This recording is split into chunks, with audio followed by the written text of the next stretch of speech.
Teachers of Reddit, when did you realize a kid was gifted? We took standardized tests like the second week of school. Hadn't really done much academics yet as it was elementary school, grade 5, and most of what we'd done was routines and introductions games. Kid scored at a 10th grade level in math and 9th grade in reading. Okay, whatever. Impressive but not unheard of. Except this kid was at the worst school in the state. Literally. Ranked dead last. His whole schooling career. Nobody else in my class scored above a 6th grade level in anything and most were 3/4 grade level. I basically had to do entirely separate lesson plans for this kid. While the rest of my class did multiplication facts, I had a coding curriculum and was teaching him basic languages. He had his own reading group in addition to the high reading group. It was even more incredible because he'd always been in trouble and in the principal's office the years before. I sent him to ISS once, all year, really low for that school. Kids on other classes went literally daily. I had a few go once a week. I begged his mom to switch him out of that school track, said I'd fill out any paperwork, write any letters. It was my only year as a teacher, not sure what happened to him. Mom never contacted me. He finished the year by shattering all of his records on testing exams, literally the 0.01% on his tests. He's legitimately one of the smartest kids I'd ever met, from the poorest school with the worst conditions I've ever seen.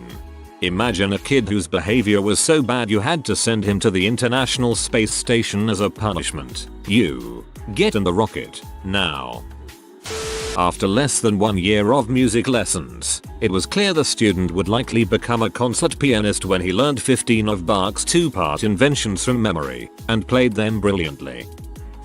This kid was always bright but never really inspired by much of what he did. Seemed a little lazy but wasn't troublesome. He was just kind of a neutral kid in the class. Though we did one day of Lewis structures and he thought it was too easy. Gave him a harder worksheet which he finished in like 3 seconds. So I gave him an organic formula that had 12 different isomers and some resonance structures. He came up with all of them in less than 15 minutes, including ones that had to do with how the object would look in 3D even though we never covered it. Kid is currently working on his PhD at Yale in organic chemistry. I knew when he surprised me by reassembling an engine out of a car all by himself in a single 90-minute class period. It was right before school let out for COVID. I had to hurry up and get some projects thrown back together quickly since school was closing. He asked to do it so I let him try and went off to do other things. By the end of the class it was completely assembled. Never asked me for help and it was working. Definitely gifted. An interesting test for toddlers is to see if they can hold an extended, back and forth conversation with adults. Most kids at this age, and most grown-but adults, are just asking for something or telling you something. I'm not a school teacher, but I used to be a hockey instructor way back. During the summers, I was a hockey camp leader. Each week of the 8 weeks of summer, I would teach 20-30 kids how to play hockey. We were on the ice for 2 hours in the morning and 2 in the afternoon, but we had the kids from like 8 AM to 5 PM, so there was a lot of time to fill. There was only one kid I remember. His name was Charles. He would be registered for 5-6 of the 8 weeks of camps we ran. Very quiet, sweetest kid you'll ever meet. Was 9-10 years old. He was pretty shy and for whatever reason had really taken to me, so I was his go-to buddy or whatever. One day when we were trying to kill time, we went to a rec room where there were a bunch of board games and crap. Charles asked if him and I could play a game and I said sure. Most of the games were already taken, and one of the only ones left was chess. So I asked him if he knew how to play, and he didn't. So I said I would teach him. I showed him the basics, what each piece does, the point of the game, etc. I had been playing chess for years, so was pretty decent. We did a practice game where I didn't really try, and he understood the game shockingly quickly, to the point I could see him laying traps and that for me in the practice game. So we decided to play for real, and I tried my best. I got absolutely whooped. He started explaining how he planned certain strategies like 5 moves in advance, thinking on a completely different level. We played 4 times and he dusted me every time. His mind was incredible. I always remembered his name and looked him up on LinkedIn a while back. He's in med school and won a bunch of awards. Pretty sure he skipped a few years. He's accomplished pretty much everything I wanted to accomplish, but in 8 fewer years. The kid is absolutely incredible. He was a crap hockey player though. Kid took like 15 camps over 3 years and I think he somehow got worse. Absolutely hopeless on skates.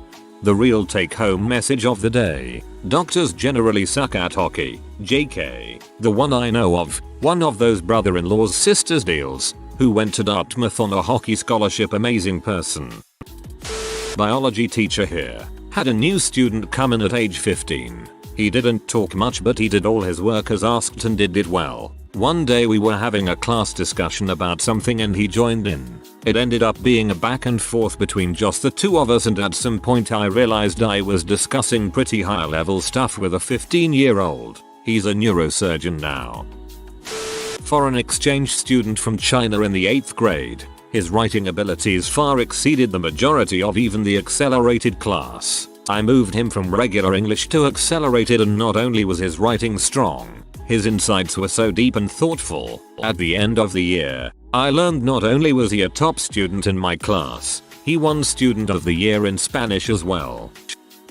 Not a teacher, but a student with a gifted kid in his class. In 3rd grade we had a new student come in who had just moved to the country with his family. Our teacher saw he was smart. She challenged him with some math we were meant to learn in a couple weeks. He solved the problems no problem. Next she tried some 4th grade level math. Again he solved it with no problems. After that she called in one of the 5th grade teacher and she gave him some problems meant for 5th graders. As expected he solved those without any problems. They kept going until he got a question partially right, I believe, but that point they were giving him stuff intended for early mid-year 6th grade students. Last I heard this kid got a degree in mathematics from Carnegie Mellon University. Not a traditional teacher, but I taught guitar at a mom and pop guitar store in my hometown. A few years ago, a lady brought her 7-year-old daughter in for formal training. Now, 99/100 times, a kid that young wants to play the guitar until they get one. After that, it sits in a corner and collects dust until it makes its way to Goodwill or something.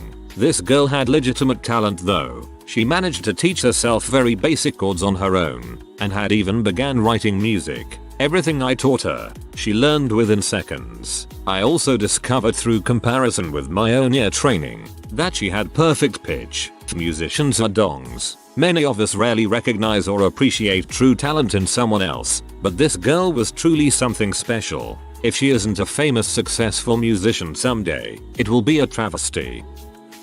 I'm not a classroom teacher, mostly music, but I had a small group of 1st and 2nd graders for a math flex block. Basically we grouped the kids by level instead of grade or class, and I had the extension group.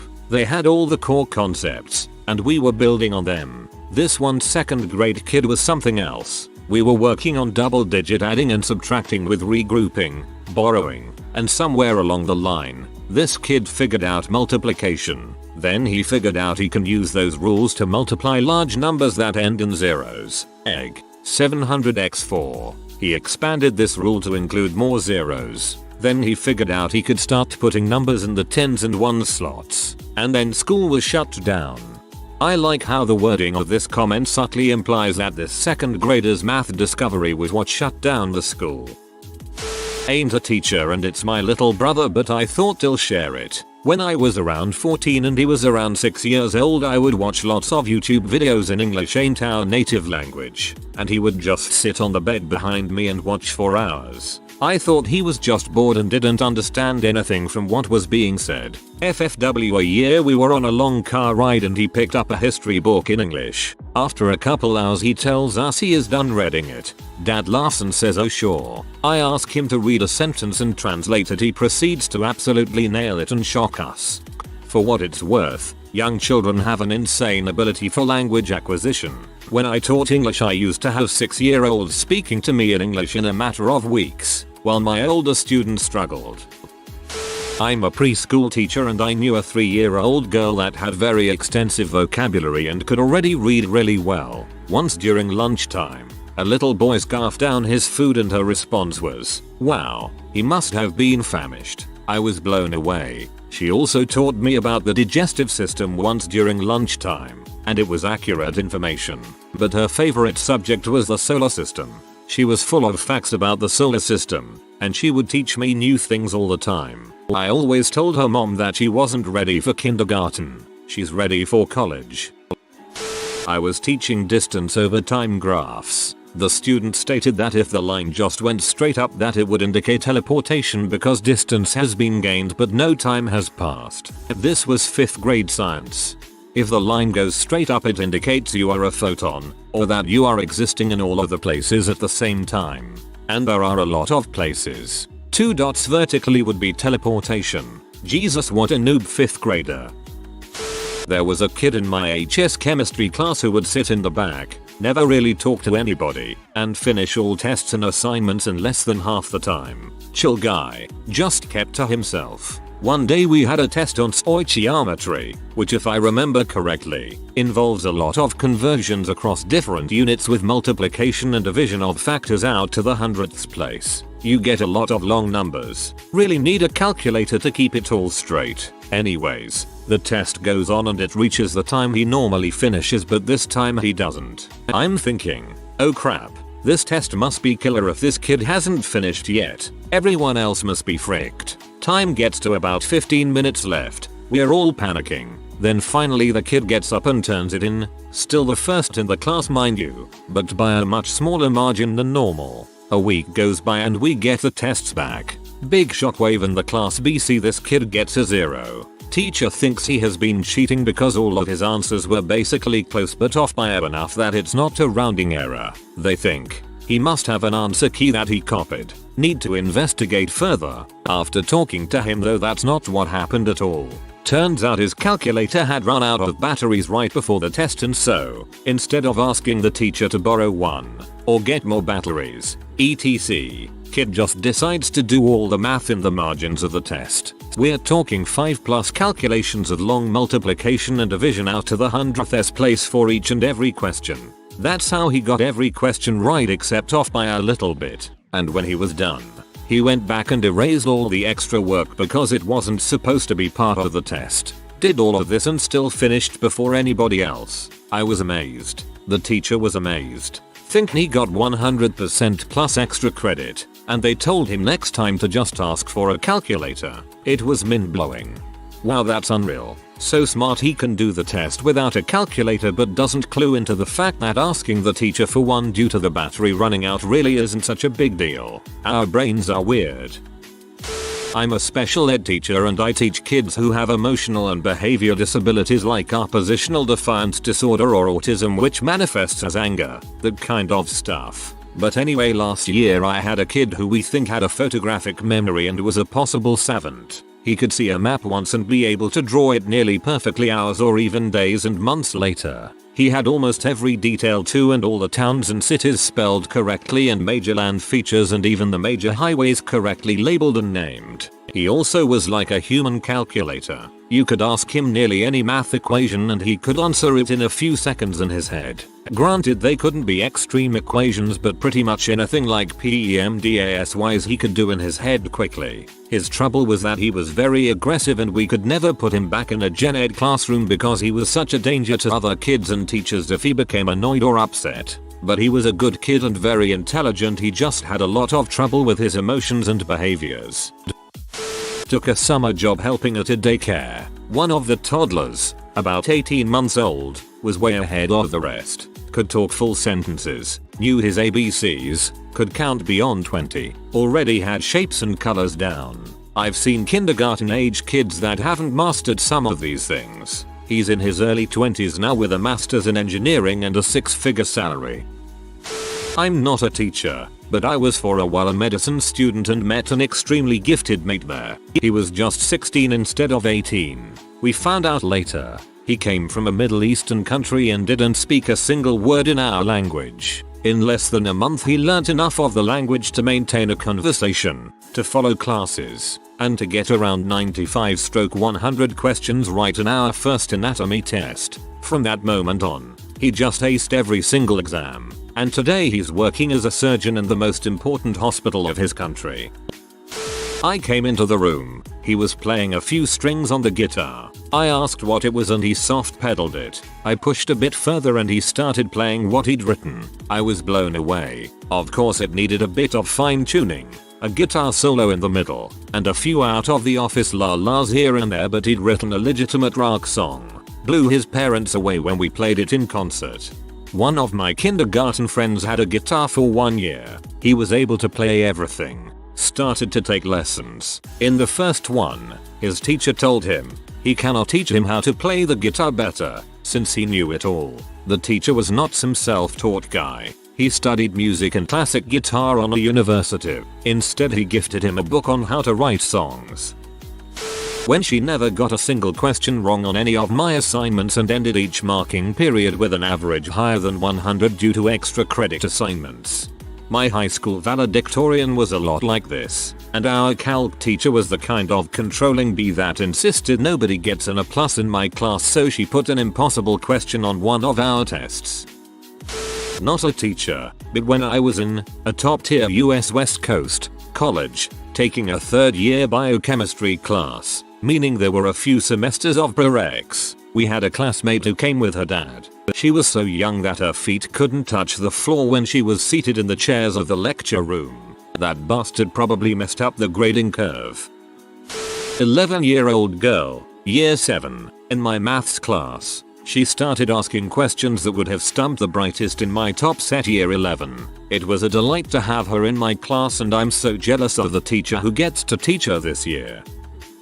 Not really a kid, but when I was teaching in uni, one of my first year students wrote a paper that was too good to be true. Now, I'd had several plagiarists over the years, so I did my diligence and asked him if he could come to my office hour to discuss his paper. This is a good test, because a plagiarist will not likely be able to actually discuss what they wrote in any detail. Well, this kid proceeded to just blow it out of the fricking water. Not only did he write the paper, but he was also able to describe all of the theory behind it in great detail. Kid got an A+ in the class. Needless to say, he could easily have jumped straight into a PhD. Legit superstar.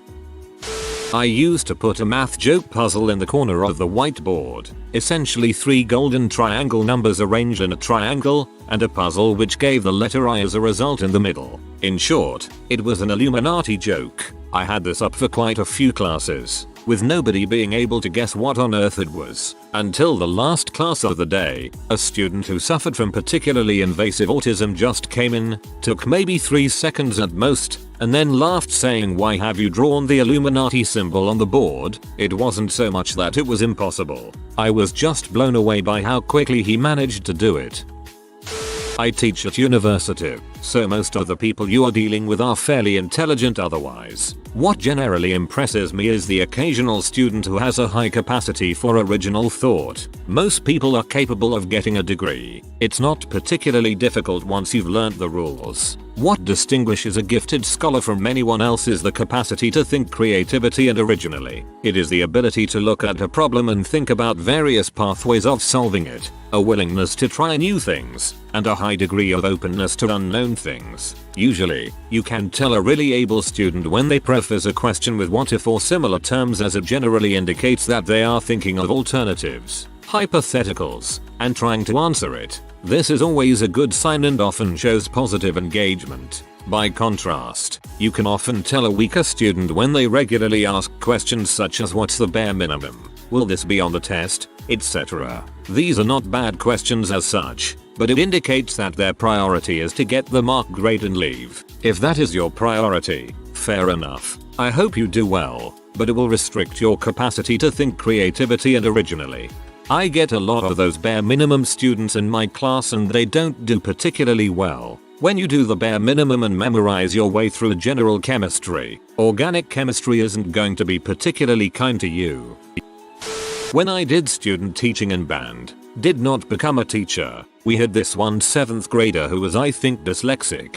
I don't remember. This was 2004. He was a percussionist. Well, it's not just drums. You put them wherever so they learn all the instruments. Now, I have dang good relative pitch. Go to conduct the band at a rehearsal and the timpani are as if I tuned them myself. For the uninitiated, timpani, or kettle drums, are like the bass guitar of the orchestral percussion world. If you tune the strings instead of using frets, using foot pedals as you play. A few great rehearsals later, and my practicum teacher and I realized this kid has perfect pitch. We gave him all the harder parts. I really hope this kid kept playing. Developing relative pitch isn't easy, and having perfect pitch is nuts.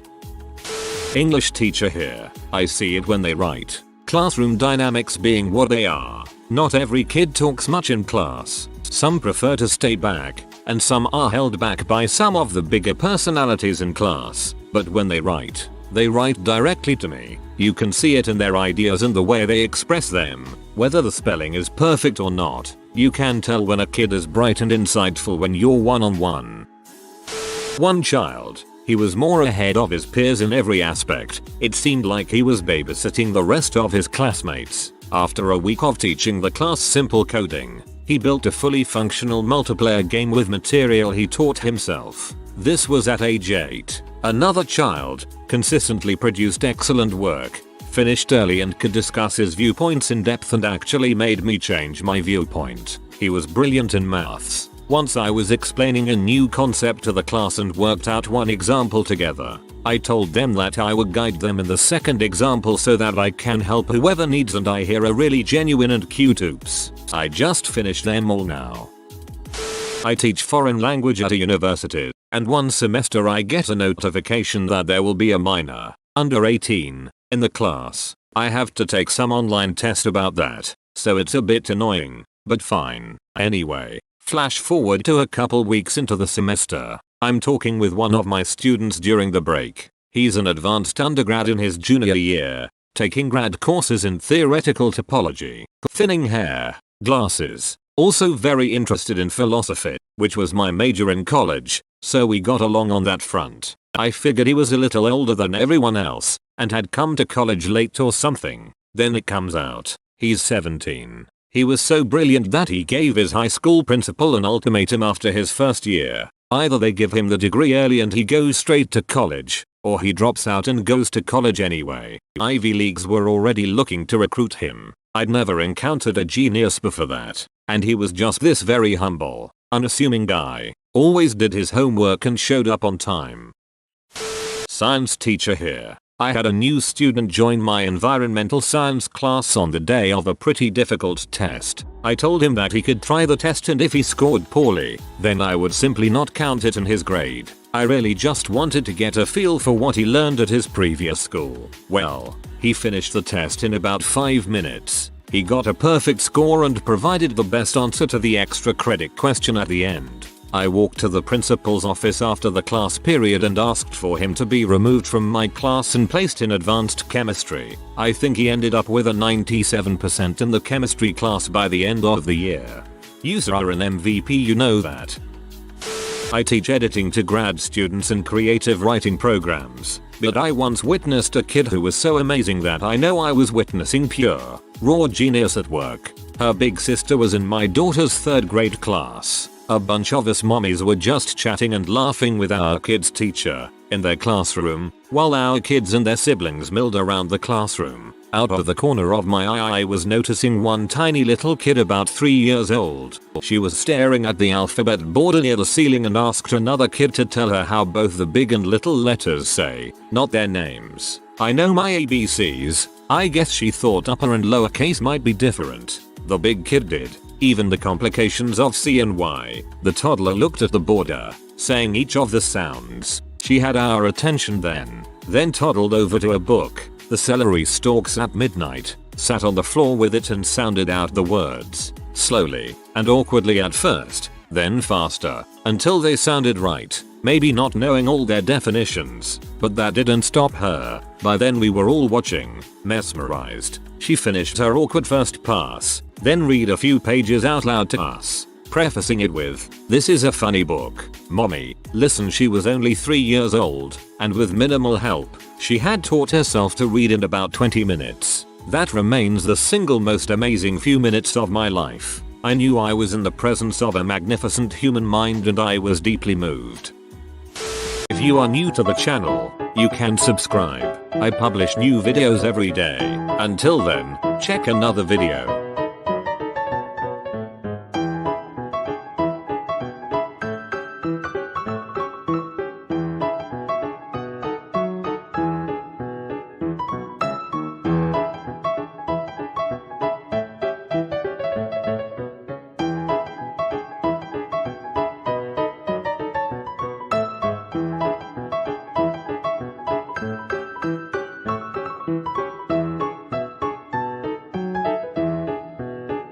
Bye for now.